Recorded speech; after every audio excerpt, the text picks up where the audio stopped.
Welcome to The Spark. I'm Scott Lamar. And I'm Anaya Falcon. Today, The Spark travels to the Loras Performing Arts Center on the campus of Shippensburg University to talk about a very special exhibit, Traveling While Black.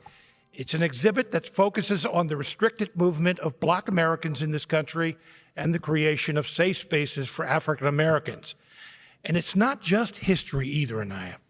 The Traveling While Black exhibit consists of a 20-minute film presented in virtual reality at a replica of Ben's Chili Bowl, a place that was considered a safe space for Black travelers during and after the Civil Rights Movement. We both got to experience the exhibit. Yes. And I'm curious, right off the bat, as an African-American woman, what are your thoughts?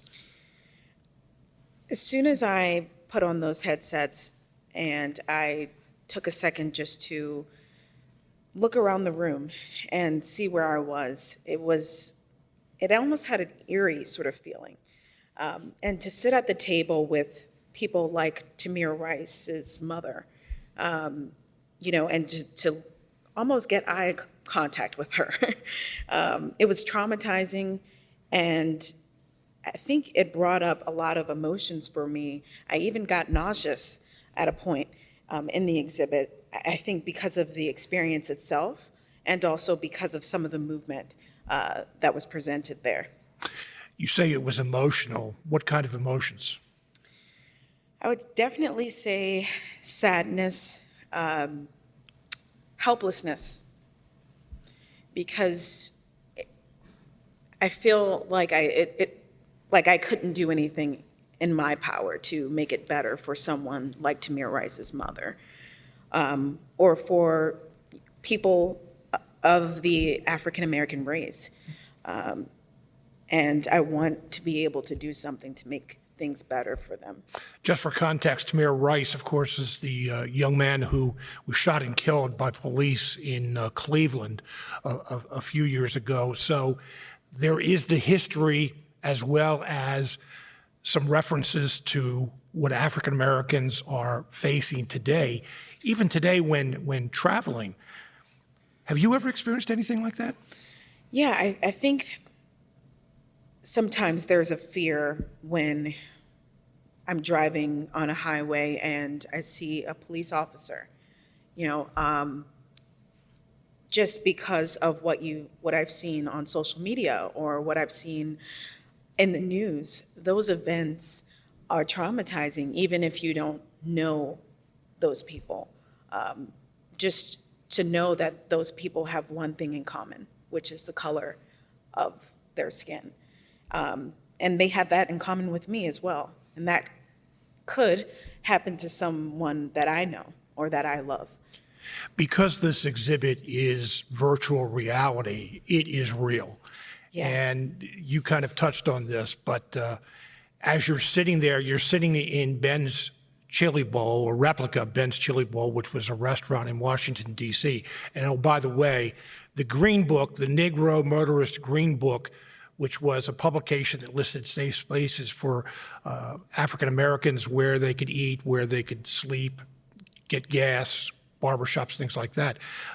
Ben's Chili Bowl was one of those places, but I also learned that Washington, D.C.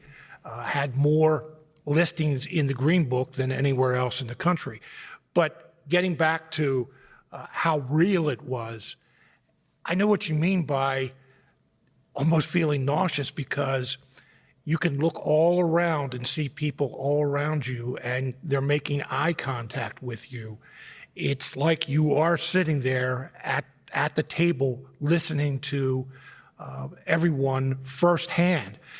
And it's one thing to watch a movie at a theater or on TV.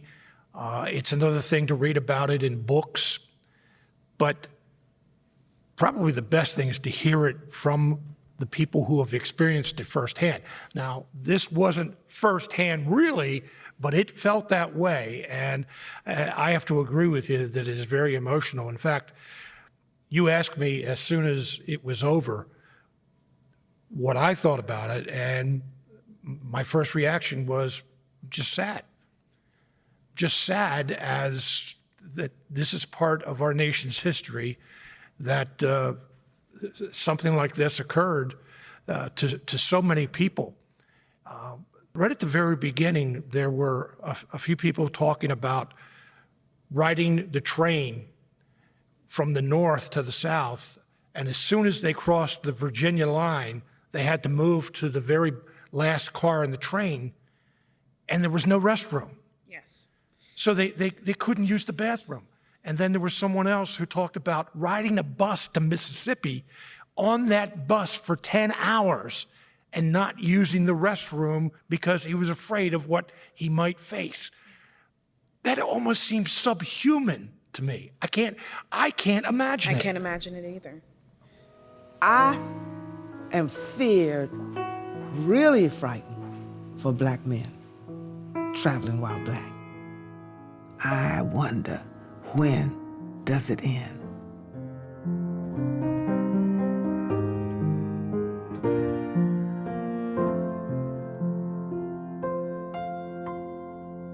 For more from Mosaic, please like and subscribe to the channel or check out another video. To help support this project, please visit witf.org/mosaic.